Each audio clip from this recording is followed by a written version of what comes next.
Benedict Sterling had attended 243 balls in his 32 years. He remembered the exact number because he kept ledgers of everything: investments, property acquisitions, social obligations. He would not remember this one by its number. The ballroom at Montrose House smelled of hothouse roses and melted candle wax. The orchestra played a Viennese waltz. Benedict had come to discuss railroad shares with Lord Pemberton, but the conversation died mid-sentence when he saw the woman in crimson. She stood beneath the crystal chandelier, and the light caught the silk of her gown, not the pale pastels worn by every other lady present, but a red so deep it looked like wine held up to flame. Her dark hair was pinned loosely, exposing the curve of her neck. She was laughing. Actually laughing, head tilted back, one gloved hand resting on Lord Silas Vane's forearm. Benedict's chest constricted. The sensation was unfamiliar and unwelcome, like swallowing broken glass. The woman in red was his wife. Iris had chosen white roses for her bouquet. She'd spent 3 weeks selecting them, imagining her new husband might notice, might comment on their subtle fragrance. Benedict noticed the time. 11:30, he said, removing his pocket watch as they entered the ducal suite. I have correspondence to review before morning. The room was cold despite the fire. Iris stood in her wedding gown, ivory silk that had taken 4 seamstresses 2 months to complete, and watched her husband cross to the writing desk without looking at her. Your Grace, she began, voice steadier than her hands. I thought we might. We should establish expectations. He didn't turn around. His shoulders were perfectly squared beneath his black evening coat, his posture that of a man conducting business. This marriage serves a practical purpose. My uncle requires an heir to secure the succession. You require financial security and social position. These objectives do not necessitate companionship. The word tasted bitter in her mouth before he even said it. I've had the East Wing prepared for your use, Benedict continued, finally facing her. His eyes were gray, like January fog over the Thames. You'll find it comfortable. We'll dine together when social convention requires. Otherwise, I expect we'll both prefer separate lives. Iris felt something crack inside her chest. Not her heart breaking. That would come later, slowly, over weeks of empty breakfasts and dinners eaten in silence. This was different. This was the sound of hope dying. I see, she said quietly. Excellent. He returned to his correspondence. Good night, then. She left still wearing her wedding gown. The white roses were already wilting in their vase. The moment Iris stopped trying came on a Tuesday. She descended the main staircase at precisely 8 o'clock, as she had every morning for 5 months. The breakfast room overlooked the south gardens, where frost still clung to the hedgerows despite the April sun. Benedict sat behind his newspaper, The Times, always the Times, with his coffee cooling untouched beside his plate. Good morning, Iris said. The newspaper didn't lower. She prepared a comment about the Royal Academy exhibition, something to fill the silence that pressed against the walls like rising water. But as she opened her mouth, she caught her reflection in the silver coffee service. A pale ghost in a pale dress, speaking to a man who couldn't be bothered to acknowledge her existence. The words dissolved on her tongue. Instead, she picked up her teacup and drank in silence. The tea was bitter, oversteeped, the way she'd always hated, but she didn't add sugar. Why bother? Benedict wouldn't notice if she drank hemlock. After breakfast, she didn't go to the morning room to practice the pianoforte he'd never asked her to play.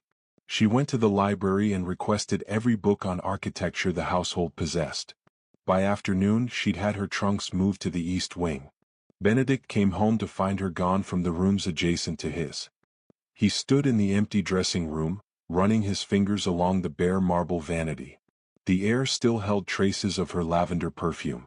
Something uncomfortable lodged itself beneath his sternum. He ignored it. The East Wing had better light. Iris discovered this her first morning waking in the blue bedroom 3 corridors away from her husband. Sunlight streamed through windows that faced the riding grounds, turning the dust motes into suspended gold. She could hear the stable hands exercising the horses, their calls floating up through the glass. She hadn't ridden since arriving at Stirling Hall. By noon she was in the stables wearing a riding habit she'd forgotten she owned, deep navy instead of her usual pale blue. The mare the groom brought was called Tempest, a name that had seemed too spirited for a duchess. Now it felt exactly right. Benedict's secretary found him in his study surrounded by quarterly reports. "Your Grace, the Duchess has taken out Tempest. Should I send? My wife may ride whichever horse she chooses." Benedict didn't look up from his calculations. Was there anything else? There wasn't. But an hour later, Benedict found himself at the window overlooking the eastern pastures. A figure in dark blue galloped across the field, bent low over the horse's neck, moving with a grace he'd never witnessed in the stiff, formal woman who sat across from him at dinner. The uncomfortable sensation in his chest intensified. He pulled the curtains shut and returned to his ledgers. The numbers refused to make sense for the rest of the afternoon. That evening, Iris didn't come to dinner. Lady Hartfield's dinner party was the most tedious event of the season, which meant attendance was mandatory. Benedict arrived at 8 as precisely as he did everything. He found his name card at the head of the table, beside Lady Gresham's tedious daughter. Iris's card was placed 6 seats away, between Lord Silas Vane and the young Marquis of Thornbury. He felt his jaw tighten. Vane was known for 3 things: a dissolute reputation, a brilliant mind for politics, and an unsettling charm that made married women forget their vows. The man collected hearts the way Benedict collected property deeds. When Iris entered, Benedict's wine glass stopped halfway to his lips. She wore green. Not the modest sage she'd worn to every previous event, but emerald that clung to her figure and made her skin luminous in the candlelight. Her hair was arranged differently, softer, with small diamond pins that caught the light when she moved. She didn't look at him. Instead, she smiled at Vane, who pulled out her chair with the exaggerated gallantry of a man who knew exactly how handsome he was. "Lady Stirling," Vane said loud enough for Benedict to hear, "you grow more radiant each time I see you. Marriage clearly agrees with you." "How kind, Lord Vane." Her voice carried a warmth Benedict had never heard directed at him. "Though I suspect you say that to every lady present. Only the interesting ones." She laughed. The sound pierced through the dinner conversation like crystal breaking. Benedict's fork bent slightly in his grip. Benedict had never been a man ruled by impulse. Yet he found himself watching his wife with an intensity that bordered on obsession. The way she tilted her head when Vane spoke. The way her fingers traced the stem of her wine glass. The way she seemed perfectly content, happy, in a room where he existed only as a distant formality. Across the table, she debated the merits of Gothic architecture with a passion she'd never shown discussing anything with him. Her eyes were bright, animated, alive. When had she become interesting? The thought arrived unwelcome and insistent. It dragged with it a parade of other observations: the elegant line of her neck, the intelligence in her comments, the way other men leaned closer when she spoke. Lord Thornbury was staring at her mouth. Benedict's knife scraped against porcelain, the sound sharp enough to draw glances. He set it down with deliberate care, muscle memory overriding the urge to do something spectacularly uncharacteristic, like standing up and announcing that every man at this table should remember his wife was married to him. After dinner, the ladies withdrew. Benedict endured 20 minutes of port and political talk before escaping to find Iris. She stood on the terrace, silhouetted against the garden lights. "Iris." She turned. For one moment he saw surprise flicker across her face. Then it smoothed into polite neutrality. "Your Grace. Did you need something?" "Your Grace." Not Benedict. Not even my lord. "I thought we might speak." "How unusual." She smiled, but it was a cold, polite thing sharp as glass. "What would we discuss? The weather? Your railway investments? Or perhaps you'd like to schedule our next obligatory public appearance?" The words hit like a slap.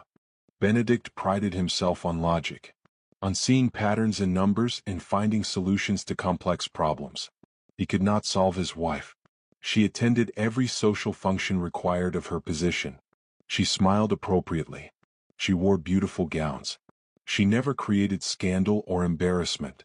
She also never spoke to him unless absolutely necessary. At the Pemberton Musicale, he watched her discuss botanical illustration with the Countess of Montrose.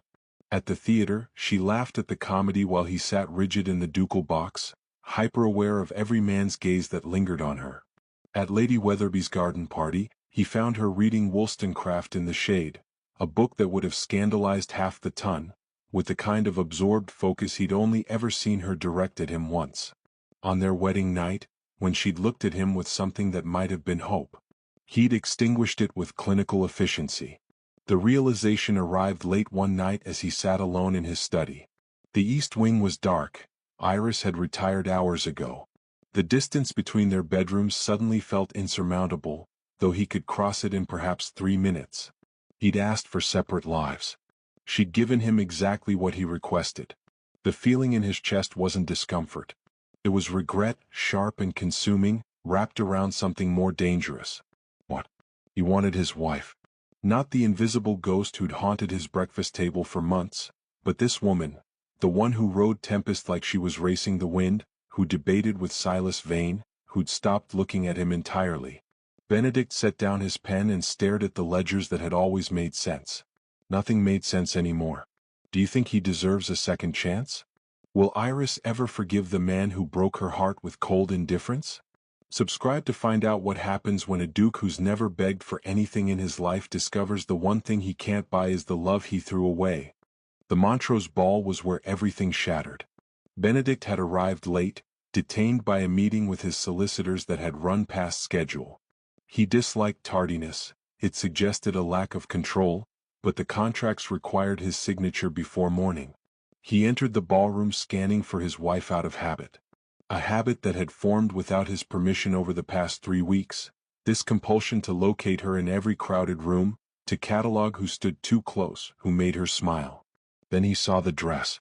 Crimson silk that moved like liquid fire. It was cut lower than anything she'd worn before, the neckline bordering on scandalous, the fabric clinging to curves he'd trained himself not to notice. She stood beneath the chandelier, and the light turned her into something otherworldly, a phoenix rising from the ashes of the meek girl he'd married. Silas Vane's hand rested at the small of her back. The ballroom tilted. Benedict's vision narrowed to that single point of contact. Vane's fingers against red silk, proprietary and familiar. Iris was laughing at something Vane had said, her face tilted up toward him with an openness that felt like a knife between Benedict's ribs. She'd never looked at him like that. Sterling. Lord Pemberton appeared at his elbow, oblivious. Didn't expect to see you tonight. Thought you'd be buried in those railway contracts. Benedict walked away mid-sentence. He moved through the crowd with singular focus, ignoring greetings, brushing past debutantes and their matchmaking mothers. The orchestra was playing a waltz. Vane was leading Iris toward the dance floor. Vane. Benedict's voice cut through the music. Both of them turned. Vane's smile was lazy, knowing. Iris's expression remained perfectly neutral. Sterling, Vane drawled. We were just discussing. I need to speak with my wife. Iris had forgotten how tall her husband was. Or perhaps she'd trained herself not to notice. Benedict stood before her in his perfectly tailored black evening coat, his cravat tied with mathematical precision, his gray eyes fixed on her with an intensity that would have thrilled her 6 months ago. Now it only made her tired. Your Grace. She kept her voice light, social. Is something wrong? We need to speak. Privately. How fascinating. We've been married half a year and you've never expressed that particular need before. She turned back to Silas. Lord Vane, I believe you were telling me about the debate in Parliament. Benedict's hand closed around her wrist. Not painfully, but firmly enough that she felt the heat of his palm through her glove. The contact sent something electric up her arm, a traitorous response she resented. Now Iris. She met his gaze and saw something unfamiliar there. Something wild beneath the careful control, like storm clouds gathering behind glass.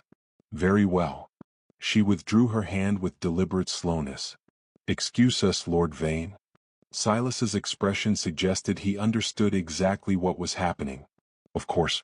Though I expect you to save me the supper dance, Lady Sterling. Benedict's jaw clenched so hard she heard his teeth click. He guided her through the French doors onto the terrace with his hand hovering at her back, not quite touching but close enough that she felt the heat. The night air was cool against her flushed skin. Behind them, the ballroom glittered with 1,000 candles, but out here, shadows pooled between the stone columns. "What?" Benedict said, his voice dangerously quiet. "Do you think you're doing?" Iris turned to face him, surprise temporarily overriding caution. "I beg your pardon? That dress. Vane. You're making a spectacle." Something ignited in Iris's chest, not hurt but fury. "A spectacle." She repeated the word slowly, tasting its acid. "How extraordinary. I've attended 43 social events as your Duchess. I've smiled and curtsied and made pleasant conversation while you've treated me like an inconvenient piece of furniture. Not once have you objected to my conduct. You've never worn a dress like that before. You've never noticed what I wear." The words hung between them, sharp and true.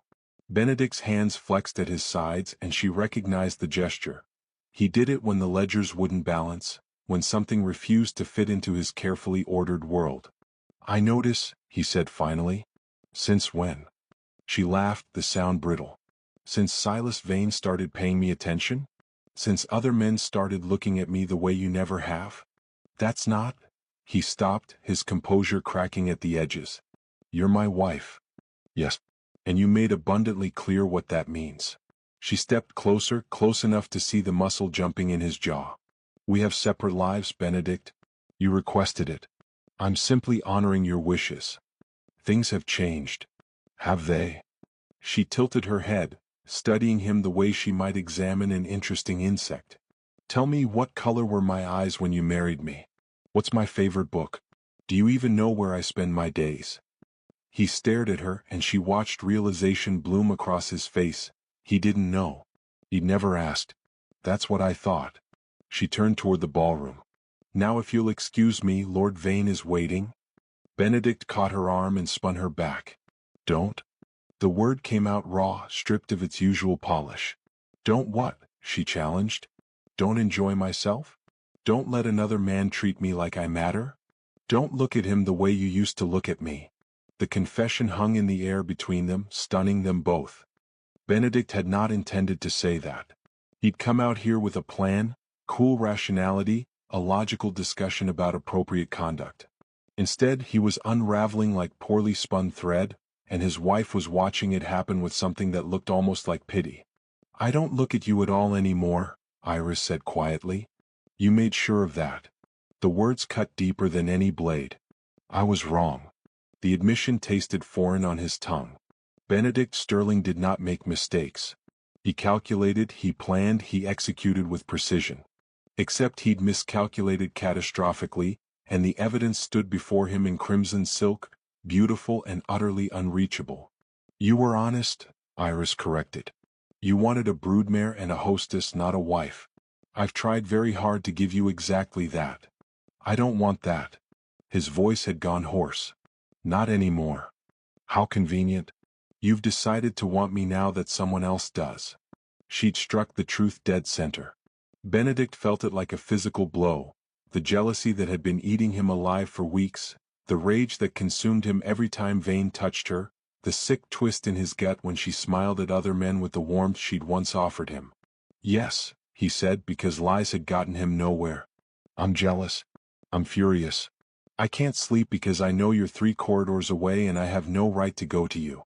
I can't work because I'm wondering who you're talking to, who's making you laugh, whether Vane has the audacity to." He cut himself off, breathing hard. Iris's eyes had gone wide. "You have no right to be jealous." "I know." He stepped closer into her space, close enough to smell her perfume. Something different now, richer than the lavender she'd worn before. "I have no right to anything. I threw away every claim to you the night we married." Iris should have walked away.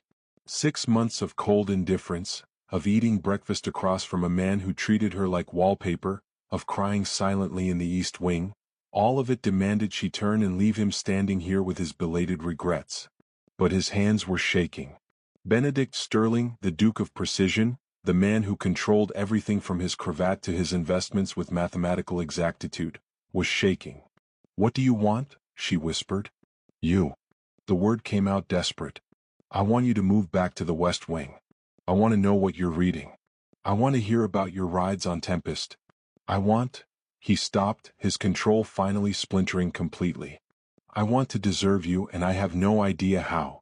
Something in her chest cracked open. You can't just decide you want me now, Benedict. That's not how this works. I know. He lifted one hand, hovering it near her cheek without quite touching. But I'm asking anyway. Let me try. Let me, God, Iris, let me court my own wife. The absurdity of it almost made her laugh. Court me? Yes, properly. The way I should have from the beginning. His eyes searched hers, gray and desperate and more vulnerable than she'd ever seen them. I'll do it right this time. I'll read every bloody book you recommend. I'll learn what makes you smile. I'll spend the rest of my life making up for being the world's greatest fool. And what happens when you lose interest? When the novelty wears off and I'm just the inconvenient wife again? That won't happen. You can't promise that. No, he admitted. But I can promise I'll try every single day. I can promise you'll never doubt you matter again. His hand finally touched her face, fingertips grazing her jaw with devastating gentleness. I can promise that even if you never forgive me, I'll spend the rest of my life trying to earn it. Iris closed her eyes against the tears threatening to spill. She'd imagined this conversation 100 times in those first lonely months. In her fantasies, she'd been cold, dismissive, victorious in her indifference. She'd never imagined how much it would hurt to see him broken. One chance, she whispered. If you waste it. He kissed her.